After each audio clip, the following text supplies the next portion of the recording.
ಶ್ರೀಚಕ್ರವಾಸಿನಿ ಮಹಾದೇವಿ ಅಮ್ಮ ಶ್ರೀ ಸಿಂಹವಾಹಿನಿ. ಎಲ್ಲಿ ಅಂತ ಸರಿಯಾಗಿ ತಿಳ್ಕೊಳ್ಳದೆ ಸುಮ್ಮನೆ ಇಲ್ಲಿ ಕಾಲ ಕಳೆಯೋ ಹಾಗಾಗೋಯ್ತಲ್ಲ. ಸರಿ, ಇನ್ನೂ ಸ್ವಲ್ಪ ಹೊತ್ತು ಕಾಯೋಣ, ಇಲ್ಲ ಅಂದರೆ ಹೋಗೋಣ. ಯಾಕೆ ಗುರುವೆ ಬರಕ್ಕೆ ಹೇಳಿದ್ದು? ಉತ್ಸವದಲ್ಲಿ ಶ್ರೀಚಕ್ರ ನೆತ್ತೋದಕ್ಕೆ ವಿರೂಪಾಕ್ಷ ಒಂದು ಯೋಜನೆ ಹಾಕ್ಕೊಂಡಿದ್ದಾನೆ. ಎಲ್ಲ ಅವನ ಪ್ರಕಾರನೇ ಆಗತ್ತೆ ಅಂತ ಅಂದ್ಕೊಂಡಿದ್ದಾನೆ. ನಾವು ಅವನು ಉದಿತ್ ಪುಂಗಿಗೆ ತಲೆ ಆಡಿಸ್ತಾ ಇದ್ದೀವಿ. ಆದರೆ ಕಡ್ಕಿಗೆ ನಾನು ಬೇರೆನೇ ಉಪಾಯ ಹೇಳಿದ್ದೀನಿ. ಅವನು ನಾನು ಅಂದ್ಕೊಂಡಂತೆ ಆಗತ್ತೆ ಅಂತ ಅಂದ್ಕೊಂಡಿದ್ದಾನೆ. ಈಗ ಯಾರು ನಂಬೋ ಸ್ಥಿತಿಲಿಲ್ಲ. ಆದರೆ ಭೂಪಾಲ, ನನ್ನ ಯೋಜನೆ ಬೇರೆನೇ ಇದೆ. ಏನದು ರಸಿಕ ಪುತ್ರ? ಉತ್ಸವದಲ್ಲಿ ಭಾರಿ ಗಲಾಟೆ ಆಗತ್ತೆ. ಜನರ ನೂಕು ನುಗ್ಗಲ ಮಧ್ಯೆ ಶ್ರೀಚಕ್ರ ಅನಾಥ ಆಗತ್ತೆ.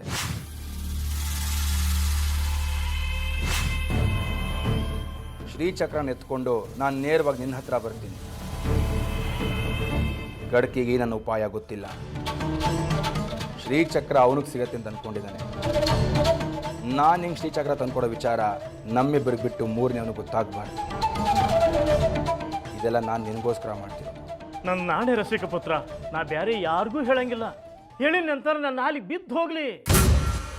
ಅಲ್ಲೋ, ನೀ ನನ್ನ ಸಲುವಾಗಿ ಇಷ್ಟೊಂದು ಮಾಡಾಕತ್ತಿ ಅಂದ ಮೇಲೆ ನಾ ಈ ವಿಷಯನ ಬೇರೆ ಯಾರ್ಯಾರಿಗೂ ಹೇಳಿ ನನ್ನ ಅದೃಷ್ಟನ ನಾನಾ ಯಾಕೆ ಹಾಳು ಮಾಡ್ಕೊಳ್ಳಿ?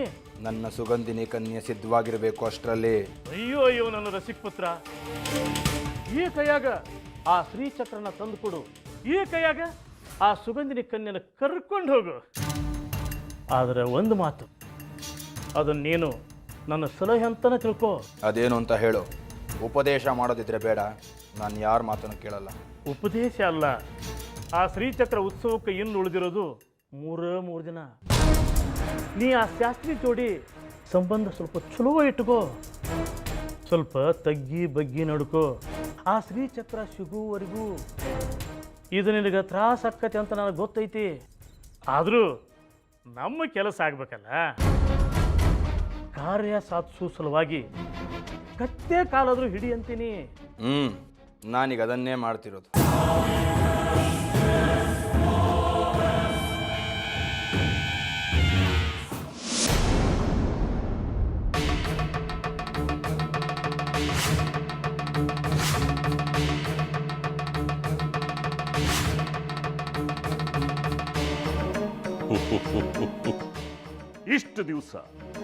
ಇಷ್ಟು ದಿವಸ ಖಡ್ಕಿ ಮಾರಿಗುಡಿಯನ್ನು ಮೂರ್ಖರ ಜೊತೆ ಸೇರ್ಕೊಂಡು ಅಮ್ಮನವ್ರನ್ನ ಕಟ್ ಹಾಕಿ ಶ್ರೀಚಕ್ರವನ್ನು ಪಡ್ಕೊಳ್ಳೋ ಪ್ರಯತ್ನ ಮಾಡಿ ತಪ್ಪು ಮಾಡಿಬಿಟ್ಟೆ.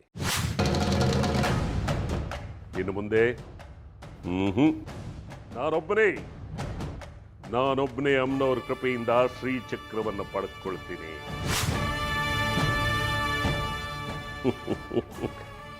ಆದ್ರೆ 3 ಜನ ಸೇರಿದ್ರೆ ಶ್ರೀಚಕ್ರ ಅನ್ನೋ ಭವಿಷ್ಯ ಇರೋದ್ರಿಂದ ಅನಿವಾರ್ಯವಾಗಿ ಅವರನ್ನು ನನ್ನ ಹತ್ರ ಸೇರಿಸ್ಕೋಬೇಕಾಗಿದೆ. ಇರಲಿ, ಆದರೆ ಎಲ್ಲ ನನ್ನ ಯೋಜನೆ ಪ್ರಕಾರನೇ ನಡೆಯುತ್ತೆ. ಅಂತಿಮ ಘಟ್ಟದಲ್ಲಿ ದಾರಿ ಬದಲಾಗುತ್ತೆ.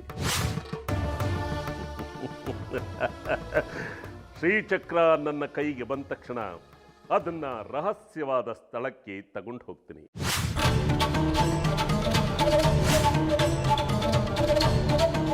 ನನ್ನ ಆಸೆ ಆಕಾಂಕ್ಷೆಗಳನ್ನೆಲ್ಲ ನಿವಾರಿಸ್ಕೊಳ್ತೀನಿ. ಆಮೇಲೆ ಕಡ್ಕಿ ಮಾರಿಗುಡಿನ ನಿವಾರಿಸೋದು ಯಾವ ಲೆಕ್ಕ?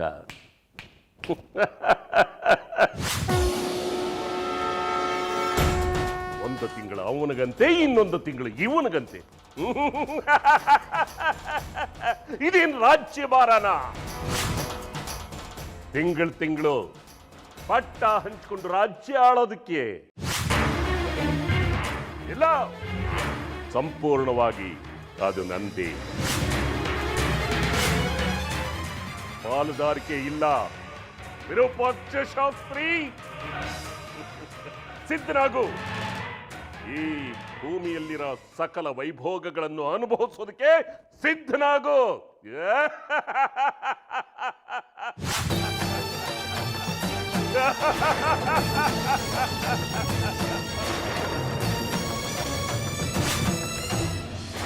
ಈ ಬಂಗಾರಿ ನಂಗೊಂದು ಸಹಾಯ ಮಾಡ್ತೀಯಾ? ಮಾತಾಡಬಾರ್ದು ನನ್ನ ಹತ್ರ. ಸಹಾಯ ಬೇರೆ ಮಾಡುವಂತಲ್ಲೇ. ನಿನಗೆ ಸಹಾಯ ಮಾಡೋದು ಗೊತ್ತಾದ್ರೆ ಅವ್ರು ಬೈತಾರೆ. ಯಾರೋ ಅವರು? ಯಾರು ಅಂತ ಹೇಳೋ ಹಾಗಿಲ್ಲ. ಹೋಗ್ಲಿ ಬಿಡು, ಅವ್ರು ಯಾರಾದ್ರೆ ನನಗೇನು? ಈಗ ನಿನ್ನಿಂದ ನನಗೆ ಸಹಾಯ ಮಾಡಕ್ಕಾಗತ್ತಾ ಇಲ್ವಾ? ಮಾಡಬೇಕು ಅಂತ ಆಸೆ ಇದೆ. ಮಾಡಿದ್ರೆ ಸಿಕ್ಕಾಕೋತೀನಿ, ಮಾಡಿಲ್ಲ ಅಂದ್ರೆ ನಿನ್ ಕಳ್ಕೊತೀನಿ. ಏನು ಮಾಡೋದು? ಹೋಗಿ 4 ಕಾಣೆ ಕೊಟ್ಟು ಗಿಳಿ ಶಾಸ್ತ್ರ ಕೇಳು. ಉತ್ಸವ ಅಲ್ವಾ, ಹೇಗಿದ್ರು ಶಾಸ್ತ್ರ ಹೇಳೋರು ಬಂದಿರ್ತಾರೆ. ಬೇಡ ಬೇಡ, ಅವ್ರ ಭವಿಷ್ಯ ಅವ್ರಿಗೆ ಗೊತ್ತಿರಲ್ಲ, ನನಗೇನು ಹೇಳ್ತಾರೆ? ಏನು ಸಹಾಯ ಬೇಕು ಹೇಳು? ಯಾರಿಗೂ ಸುಳಿವು ಸಿಗದಿರೋ ಹಾಗೆ ನಿಂಗೆ ಸಹಾಯ ಮಾಡ್ತೀನಿ. ಆದರೆ ನೀನು ಎಲ್ಲರ ಎದುರುಗಡೆ ಮಾತಾಡ್ಸ್ಬಾರ್ದು ಅಷ್ಟೇ. ನನ್ನ ಜೊತೆ ಕಾಡಿಗೆ ಬರ್ತೀಯಾ? ಈಗ ತಾನೇ ಅಲ್ಲಿಂದನೇ ಬಂದೆ. ಹೌದಾ? ಕಾಡಿಗೆ ಯಾಕೆ ಹೋಗಿದ್ದೆ? ಅದು ಮರ, ಚಪ್ಪಲಿ. ಜಡ್ವಟ್ರಾಯ, ಸರಿಯಾಗಿ ಹೇಳು. ಹೋಗ್ಲಿ ಬಿಡು. ಈ ಕಾಡಿಗೆ ಯಾಕೆ ಹೋಗೋದು? ವನವಾಸಕ್ಕೆ. ಅದೆಲ್ಲ ಮುದುಕರಾದ್ಮೇಲೆ ಹೋಗೋದಲ್ವೇನೆ? ಈಗಲೇ ಯಾಕೆ ಹೋಗ್ಬೇಕು? ಶ್ರೀರಾಮ, ಸೀತೆ, ಲಕ್ಷ್ಮಣ ಎಲ್ಲ ಮುದುಕರಾದ್ಮೇಲೆ ಕಾಡಿಗೆ ಹೋಗಿದ್ದು? ಇಲ್ಲ ಇಲ್ಲ, ಪಾಪ ಚೆನ್ನಾಗಿದ್ದಾಗಲೇ ಕಾಡ್ಪಾಲಾಗೋದ್ರು. ಮತ್ತೆ ಒಬ್ಬೊಬ್ರಿಗೆ ಒಂದೊಂದು ಕಾರಣ ಇರತ್ತಪ್ಪ. ಈಗ ನೀನ್ ನನ್ನ ಜೊತೆಗೆ ಬಾ, ಅಲ್ಲೇ ಎಲ್ಲ ಗೊತ್ತಾಗತ್ತೆ. ಸರಿ ನಡಿ, ಅಮ್ಮನವ್ರು ಇಟ್ಟಂಗಾಗ್ಲಿ.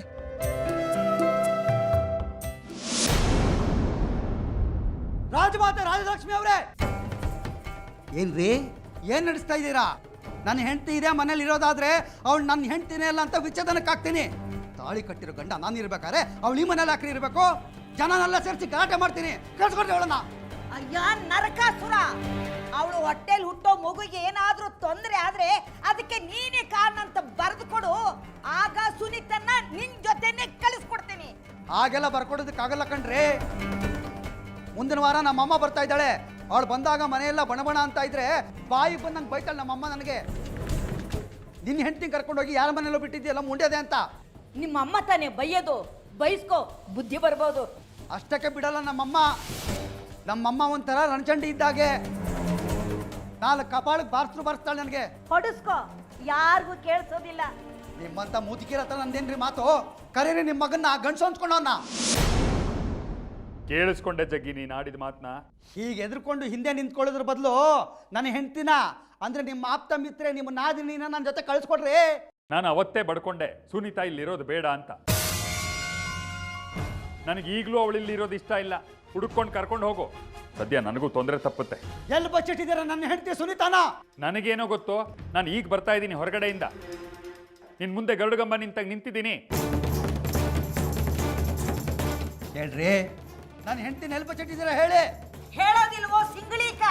ಅದೇನ್ ಮಾಡ್ಕೋತೀಯೋ ಮಾಡ್ಕೋ ಹೋಗು. ಆನೆಗಟ್ಟು ಜನ ಬಿಡಲ್ಲ. ಅತಳ ವಿತಳ ಪಾತಾಳ ರಸಾತಳಗಳೆಲ್ಲ ಅವಳು ಅಳಗಿದ್ರು ಅವಳನ್ನ ತಕೊಂಡು ಹೋಗ್ತೀನಿ ಒಂದು ಸಲ ಬಂದಾಗ.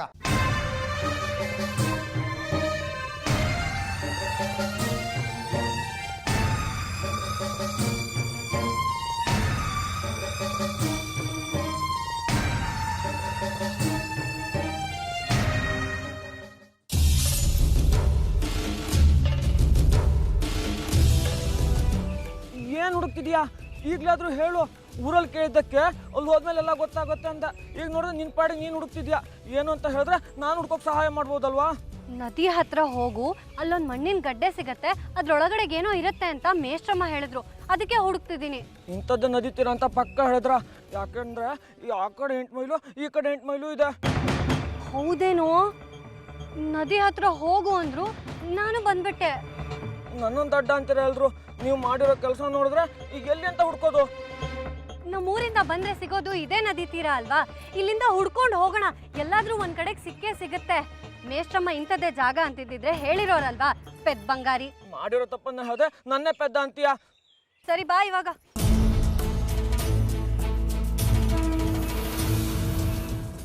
ಏನ್ಪಾ ಜಗ್ಗಿ, ಹೆಂಗ ನಡೆದೈತಿ ನಿನ್ನ ದಾಂಪತ್ಯ ಜೀವನ? ಎಲ್ಲ ಎಕ್ಕುಟ್ಟೋಗಿದೆ ಬೋಪಾಲಿಗಳೇ. ನೀವೇ ಏನಾದರೂ ಪರಿಹಾರ ಹೇಳಬೇಕು. ನೋಡ್ಪಾ ಜಗ್ಗಿ, ಇದ್ರಾಗ ಹೋಮ ಹವನ ಮಾಡಿದ್ರು ಪರಿಹಾರ ಇಲ್ಲ. ಯಾವ್ದರ ಒಂದು ಸಾವು ಗ್ಯಾರಂಟಿ ಇರೋ ಜೀವದ್ದು ಇಲ್ಲ ಬರೋ ಜೀವದ್ದು. ನನ್ನ ತಾಯಿ ಉಳಿಬೇಕು, ಆದರೆ ಮಗು ತೆಗ್ಸೋದಕ್ಕೆ ನನ್ನ ಹೆಂಡತಿ ಸುನೀತಾ ಒಪ್ತಾ ಇಲ್ಲವೇ? ಯಾಕೋ ಏನಾತ? ಅಲ್ವಾ ನಿಮ್ಮ ಊರಿಗಿಂತ ಆ ಹುಟ್ಟು ಮಗ ಹೆಚ್ಚನ? ನೋಡು, ಬದುಕಿರೋರ್ನ ಮೊದಲು ಬದುಕ್ಸಾಕ್ ಕಲಿಬೇಕು. ನೋಡಿ ನೋಡಿ, ಇದು ನಿಮಗೆ ಅರ್ಥ ಆಗುತ್ತೆ, ಹಾಳಾದ್ದು ಅವಳಿಗೆ ಅರ್ಥ ಆಗಲ್ವೇ? ಇಲ್ಲಿ ನೋಡು, ನಾನೀಗ ನಿನಗೊಂದು ಉಪಾಯ ಹೇಳ್ತೀನಿ. ನೀ ಯಾವುದೇ ಬ್ಯಾಸರ ಇಲ್ದ ಇದನ್ನು ಮಾಡ. ಹೇಳಿ ಗೋಪಾಲಣ್ಣ, ನಮ್ಮ ತಾಯಿ ಉಳಿಬೇಕು. ಅದಕ್ಕೋಸ್ಕರ ನಾನು ಏನು ಬೇಕಾದರೂ ಮಾಡ್ತೀನಿ. ನೋಡು, ಒಂದು ಗಿಡದ ಎಲಿ ಹೇಳ್ತೀನಿ, ಅದು ಕಾಡಿನಾಗ ಬೆಳಿತೈತಿ. ಒಂದು ರೆಂಬಿಗೆ ಒಂದ ಎಲಿ ಬಿಡ್ತೈತಿ. ನೀನು ಹೋಗಿ ಅದನ್ನು ತಂದು ಅರ್ದು ರಸ ಮಾಡಿಟ್ಕೋ. ಆ ರಸನ ನಿನ್ನ ಹೆಂಡತಿ ಕುಡಿಯೋ ನೀರಿನಾಗರಾಗಲಿ ಅಥವಾ ಊಟದಾಗರಾಗಲಿ 4 ಹನಿ ಹಾಕಿಬಿಡು. ಅದೇನು ರುಚಿ ಕೆಡ್ಸಂಗಿಲ್ಲ. ಆ ರಸ ನಿನ್ನ ಹೆಂಡತಿ ಹೊಟ್ಟಿ ಒಳಗೆ ಹೋದ ಸಾಕು, ನಿನ್ನ ಆಸೆ ಇಟತ್ತತಿ.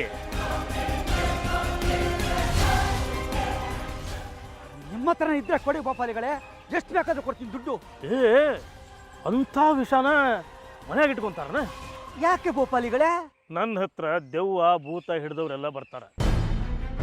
ಬಂದು ಹುಚ್ಚುತ್ರಂಗ ಕುಣಿದಾಡ್ತಾರ. ಕುಣಿದಾಡೋ ಸಮಯದಾಗ ಕೈ ಸಿಕ್ಕಿದ್ದನ್ನೆಲ್ಲ ಕುಡಿದ್ರೆ ಆಮೇಲೆ ಪೊಲೀಸ್ನವರು ನನ್ನ ಹಿಡ್ಕೊಂಡು ಹೋಗ್ತಾರ. ಅದಕ್ಕಂತೇಳಿ ಇಂಥವೆಲ್ಲ ನಾನು ಮನೆಯಾಗ ಇಟ್ಕೊಳ್ಳೋದಿಲ್ಲ. ಹೌದಾ? ಹೋಗ್ಲಿ ಬಿಡಿ, ಅದೆಲ್ಲಿ ಸಿಗುತ್ತೆ ಅಂತ ಹೇಳಿ. ಅತಳ ಸುತಳ ಪಾತಾಳದಲ್ಲಿ ಅಡಗಿರಲಿ ಅದು.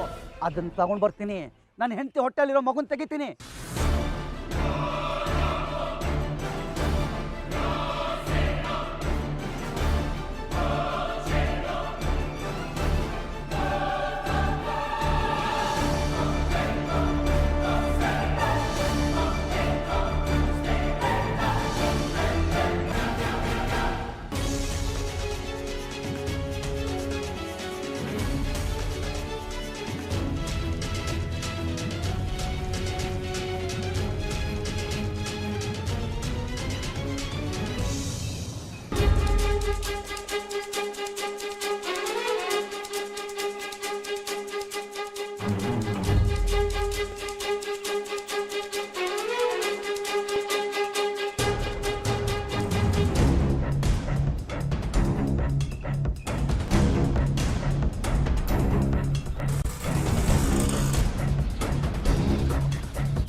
ಇದೇ ಅನ್ಸುತ್ತೆ ಕಣೋ ಆ ಗಡ್ಡೆ.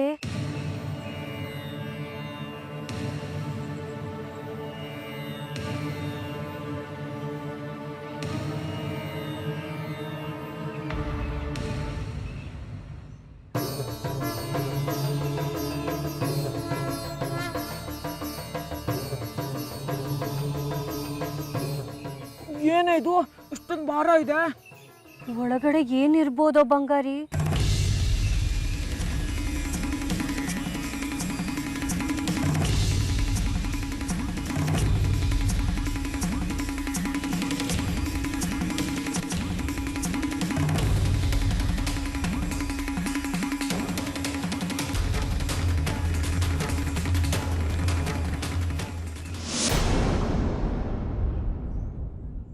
ಇಂಥ ಅವಿವೇಕಿನ ನಾನೆಲ್ಲೂ ನೋಡಿರಲಿಲ್ಲ.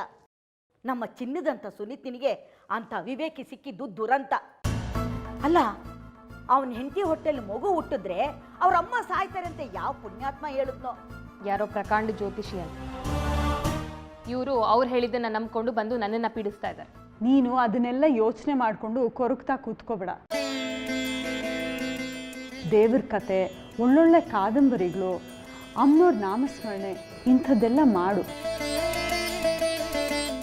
ಮಗುಗೆ ಒಳ್ಳೆ ಸಂಸ್ಕಾರ ಬರುತ್ತೆ. ಯಾರವನು? ಈ ಚಕ್ರಾಪುರಿಲಿ ನಾನು ಕಾಣದಲ್ಲಿರೋ ಜ್ಯೋತಿಷಿ. ಇಲ್ಲಿರೋರು ಯಾರು ಹೇಳಿರಲ್ಲ, ಎಲ್ಲೋ ಬೇರೆ ಊರಿನಿಂದ ಬಂದವನು ಹೇಳಿರಬೇಕು. ಅವ್ರುಗಳೇ ಇಂಥವನ್ನೆಲ್ಲ ತಲೆ ತುಂಬಿ ದುಡ್ಡು ಕೀಳ್ತಾರೆ. ಅಂಥವ್ರು ಹೇಳಿದ್ದನ್ನೇ ನಂಬ್ಕೊಂಡು ಈ ಜಗ್ಗಿ ಅಂತವರು ಹಾಳಾಗ್ತಾರೆ. ಯಾರೇ ಹೇಳಿದ್ರು ಪರಿಹಾರ ಅಂತ ಹೋಮನೋ ಹವನನೋ ಪೂಜೆನೋ ದಾನನೋ ಮಾಡಿಸಿ ಅಂತ ಸಮಾಧಾನ ಮಾಡ್ತಾರೆ. ಮಗುನೇ ತೆಗೆಸ್ಬಿಡಿ ಅಂತ ಯಾರೂ ಹೇಳೋದಿಲ್ಲ ಅಲ್ವಮ್ಮ? ಅದೇ ಮತ್ತೆ ಅವ್ರು ಹೇಳಿದ್ರು ಅಂತ ನಂಬ್ಕೊಂಡು ಹೊಟ್ಟೆಯಲ್ಲಿ ಹುಟ್ಟೋ ಮಗುನ ಸಾಸ್ತೀನಿ ಅಂತ ಹೊರಟಿದಾನಲ್ಲ ಈ ಪೆದ್ದಂಬಟ್ಟ, ಏನ್ ಬಡ್ಕೋಬೇಕು. ಅವನ ತಾಯಿನೂ ನ್ಯಾಯವಾಗಿ ಯೋಚನೆ ಮಾಡಿದ್ದಿದ್ರೆ ಅವರೇ ಬುದ್ಧಿ ಹೇಳ್ತಿದ್ರು. ಅವಳ ಆಯಸ್ಸು ಮುಗಿತಾ ಬಂತು, ಬಿದ್ದೋಗ ಮರ ಅವಳು. ಅವಳಿಗೋಸ್ಕರ ಕಣ್ಣು ಬಿಡಬೇಕಾಗಿರೋ ಮಗು ತಲೆ ಬೀಳಬಾರ್ದು. ಹುಟ್ಟೋ ಮಗು ಭವಿಷ್ಯ, ನಿಮ್ಮಗಳ ಭವಿಷ್ಯ ಮುಖ್ಯ. ನಾನ್ ಸಾಯ್ಲಿ, ಆ ಮಗು ಚೆನ್ನಾಗಿರ್ಲಿಂತ ಆ ಜಗ್ಗಿ ತಾಯಿ ಹರಸ್ಬೇಕು. ಅವ್ರ ಅಮ್ಮನೂ ಇವನ್ ಥರನೇ ಆಡಿದ್ರೆ ಅಲ್ಲಿ ಕಥೆ ಮುಗೀತು. ಹೋಗ್ಲಿ ಬಿಡಿ ಅತ್ತೆ, ನಾನಂತೂ ಮಗು ಬರೋ ಸಂಭ್ರಮದಲ್ಲಿದ್ದೀನಿ. ಯಾರು ಏನೇ ಹೇಳಿದ್ರು ಕೇಳಿದ್ರು ನಾನಂತೂ ಮಗುನ ತೆಗ್ಸಲ್ಲ. ಹೆಣ್ಣಾಗ್ಲಿ ಗಂಡಾಗ್ಲಿ ನಾವಿದೇವಲ್ಲ, ನಾವು ಚೆನ್ನಾಗಿ ನೋಡ್ಕೊತೀವಿ. ಅಂದಾಗೆ ಜಾಜಿ ಎಲ್ಲೋದ್ಲೆ? ಇಷ್ಟೊತ್ತಿಗೆಲ್ಲ ಬರಬೇಕಾಗಿತ್ತಲ್ಲ, ಎಲ್ಲೋದ್ಲು?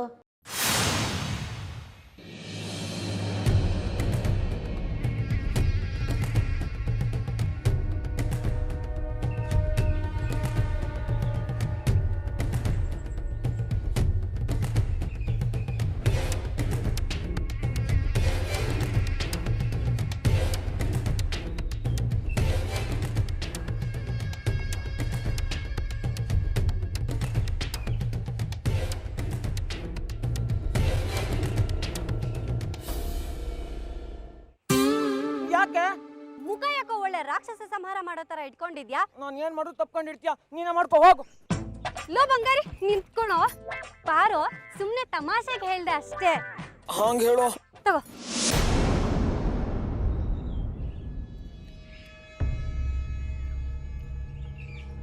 ಈ ಜಾಜಿ ಇದ್ರೊಳಗೆ ಏನಿರ್ಬೋದೆ?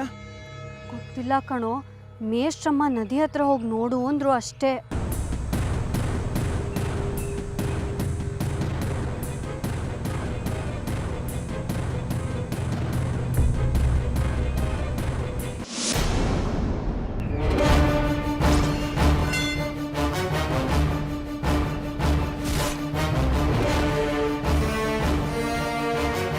ನೋಡ್ ಮಾರಿಗುಡಿ, ಇದೇ ಜಾಗ ನೀನು ಸ್ಫೋಟಕವನ್ನ ಇಡಬೇಕಾಗಿರೋದು.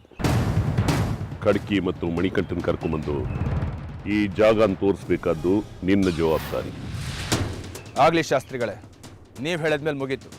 ಮುಂದಿಂದು ನಾನು ನೋಡ್ಕೋತೀನಿ.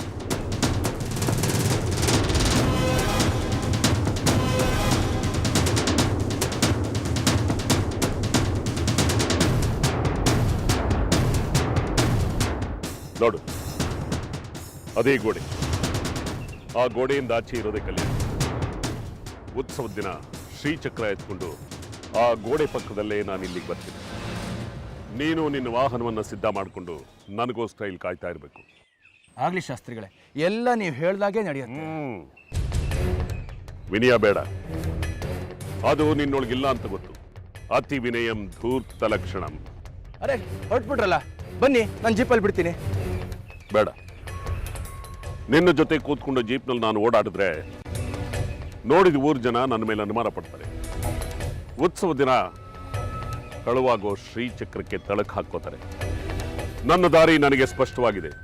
ನಿನ್ನ ದಾರಿ ನೀನು ನೋಡ್ಕೋ, ನನ್ನ ದಾರಿ ನಾನು ನೋಡ್ಕೊಳ್ತೀನಿ. ನಿಮ್ಗಿನ್ನೂ ನನ್ನ ಮೇಲೆ ಸಿಟ್ಟು ಹೋಗಿಲ್ಲ ಅಂತ ಗೊತ್ತು. ಈಗ ನಾವು ಕಿತ್ತಾಡೋದಲ್ಲಿ ಅರ್ಥ ಇಲ್ಲ ಅಂತಲೂ ಗೊತ್ತು. ನೀವು ಹಿರಿಯರು, ಕಿರಿಯರು ಮಾಡಿದ ತಪ್ಪನ್ನು ಹೊಟ್ಟೆಗೆ ಹಾಕೋಬೇಕಲ್ವಾ? ಊರೊಳಗೆ ನೀವು ಒಬ್ಬರೇ ಹೋಗೋರಂತೆ. ಕಾಡು ಮುಗಿಯೋವರೆಗೂ ನಾನು ಬಿಡ್ತೀನಿ, ಬನ್ನಿ.